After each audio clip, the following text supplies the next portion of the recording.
e participar aí da falsa narrativa do golpe. Depois do vazamento, o Alexandre de Moraes mandou prender o Mauro Cid preventivamente e alertou o investigado sobre os riscos para seu pai, sua esposa e sua filha. O Cid só foi solto depois de oferecer uma nova versão do seu depoimento, uma prática que o STF condena, que foi caracterizada aí pelo ministro Gilmar Mendes, a gente já falou disso, como tortura e coisa de pervertidos, e pelo ministro Dias Toffoli como o pau de arara do século XXI. Ou seja, a principal fonte de prova do processo é nula, porque ela foi obtida por meio de ameaça ou de tortura, para ficar nas expressões dos próprios ministros. Outras manchetes aqui da Folha.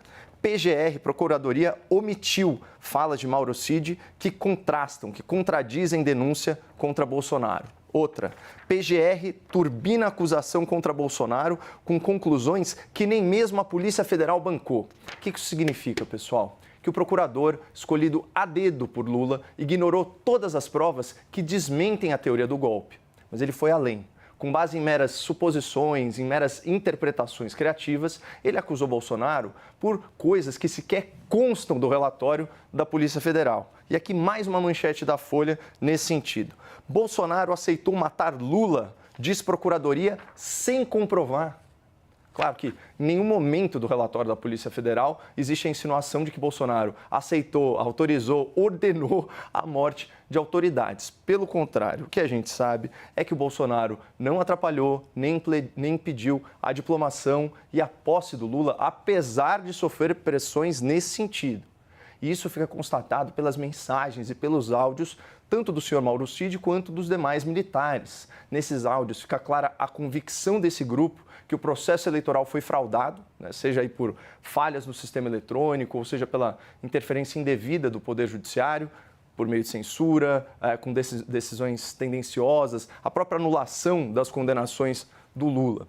Então, esses militares, eles pressionaram o ex-presidente para viabilizar novas eleições por meio de decretos previstos na Constituição, que envolviam, inclusive, pessoal, autorização do Congresso Nacional. E aí, depois de consultas jurídicas às Forças Armadas, em dezembro, o presidente se convence de que esse não é o caminho a seguir e ele facilita a transição pacífica para o novo governo, inclusive trocando o comando militar a pedido do novo governo. Dessa vez eu vou sair da Folha, eu vou para o Globo. Dezembro de 2022, Bolsonaro nomeia novos comandantes da Aeronáutica e Marinha escolhidos por Lula.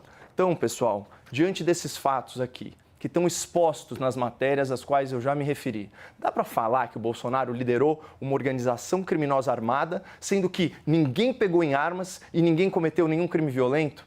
Daria para falar que o Bolsonaro depredou patrimônio público, sendo que ele estava nos Estados Unidos hospitalizado e repudiou os atos de 8 de janeiro publicamente?